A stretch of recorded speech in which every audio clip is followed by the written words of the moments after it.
জুবিনক ন্যায় যে অকল বিজেপিয়ে দিব পাৰে তাকো গম পাই গল। কালিতো অখিল গগৈ ক'ত আছে? কালিতো গোটেই অসমতে অখিল গগৈ কোনেও দেখা নাই। কোনোবাই দেখিছে নেকি? তেওঁ মুম্বাইত গৈ শাৰদ পাৱাৰক লগ কৰি আছে অখিল গগৈ। কিন্তু মইতো লণ্ডনৰ পৰা হলেও জুবিনৰ জন্মদিনত আহিছো কষ্ট কৰি হলেও।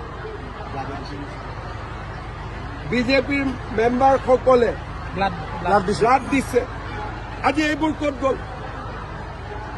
জাষ্টিছ ফৰ জুবিন বুলি অসমত যিসকলে চিঞৰ বাখৰ কৰি আছিল, যোৱাকালি দিনটো তেওঁলোকে কি কৰিলে?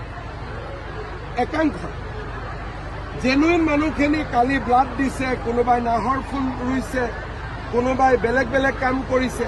কিন্তু যিবিলাকে অসমখন নেপাল বনাবৰ কাৰণে জুবিন অনুৰাগী হৈছিল, সেইবোৰতো নোহোৱা হৈ গ'ল। কাৰণ ইহঁতে গম পালে যে মই থাকালৈকে নেপাল নহ'ব বুলি।